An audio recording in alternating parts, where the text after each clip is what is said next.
ನಮ್ಮಲ್ಲೊಂದು ಹೋರಾಟಗಳಿಗೆ ಒಂದು ಆರಂಭ ಶೂರತ್ವ ಇರ್ತದೆ. ಯಾವ ರೀತಿ ಕೇಸನ್ನು ನಾಶ ಮಾಡಲಾಗ್ತಿದೆ ಅನ್ನೋಂಥದ್ದು ಇದೆಲ್ಲ ತಿಳ್ಕೊಂಡು ಬಂದಾಗ ಅಲ್ಲಿ ಹೋರಾಟ ಮಾಡಿದಾಗ ಇವೆಲ್ಲವನ್ನೂ ಡಿಮ್ಯಾಂಡ್ ಮಾಡಬೇಕಾದ ಅವಶ್ಯಕತೆ ಇರ್ತದೆ.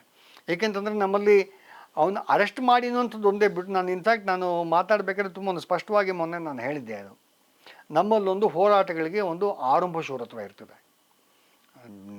ಆರಂಭ ಶೂರತ್ವವನ್ನು ನಮ್ಮಲ್ಲಿ ಹೇಳಿ ಮಾಡೋದ್ರಿಂದ ವಿಷಯ. ಅದು ಪ್ರತಿ ಪ್ರಕರಣ ನಾವು ನೋಡಿದ್ದೀವಿ.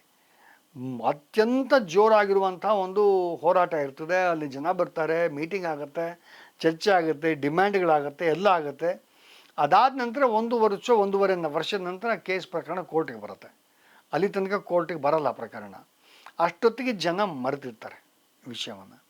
ಆ ಪ್ರಕರಣಗಳಲ್ಲಿ ಸಾಕ್ಷಿಗಳು ಸಿಕ್ಕೋದಿಲ್ಲ, ಆ ಸಾಕ್ಷಿಗಳ ರಕ್ಷಣೆ ಇರೋದಿಲ್ಲ, ಆ ಸಂತ್ರಸ್ತರನ್ನು ಹೆದರಿಸಲಾಗ್ತದೆ. ಈ ಒಂದು ಸ್ಥಿತಿಯನ್ನು ನಾವು ಕಂಬಾಲೆಪಲ್ಲಿ ಪ್ರಕರಣ ಒಂದೇ ಅಲ್ಲ, ಎಲ್ಲ ಪ್ರಕರಣ ನೋಡಿದ್ದೀವಿ. ಯಾವ ರೀತಿ ಕೇಸನ್ನು ನಾಶ ಮಾಡಲಾಗ್ತಿದೆ ಅನ್ನುವಂಥದ್ದು. ಅದು ಪೊಲೀಸ್ ಇಲಾಖೆಯ ಒಂದಿಷ್ಟು ಬೇಜವಾಬ್ದಾರಿತನ ಒಂದು ಭಾಗ ಆದರೆ, ಸಾಕ್ಷಿಗಳನ್ನು ಹೆದರಿಸುವಂಥ ಪ್ರಕ್ರಿಯೆ ಎರಡನೇ ಭಾಗ ಆದರೆ, ಈ ವಿಷಯಕ್ಕೆ ಸಂಬಂಧಪಟ್ಟಂತೆ ಒಂದು ಗಹನವಾದ ರೀತಿಯಲ್ಲಿ ಕೇಸ್ ನಡೆಸದಂತೆ ಇರುವಂಥ ಪ್ರಕ್ರಿಯೆ ಇರುವಂಥದ್ದು, ಜನರಿಗೆ ಇದಕ್ಕೆ ಸಂಬಂಧಪಟ್ಟಂತೆ ಇರುವ ಕಾಳಜಿ ಕೂಡ ಕಮ್ಮಿ ಆಗುವಂಥದ್ದು.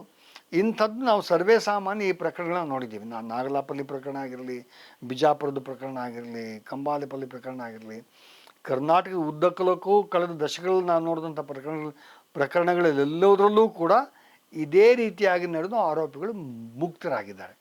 ಸೊ ಆ ರೀತಿ ಆಗಬಾರ್ದು ಅಂತಂದರೆ ಇದಿಷ್ಟು ಮಾಹಿತಿಯನ್ನು ಇಟ್ಕೊಂಡು ಇದಕ್ಕೆ ಒಂದು ಪಟಿಷ್ಠವಾಗಿ ಪ್ರಕರಣವನ್ನು ನಡೆಸಿದಾಗ ಮಾತ್ರ ನ್ಯಾಯ ಸಿಗ್ಲಿಕ್ಕೆ ಸಾಧ್ಯ ಅಂತ ನಾನು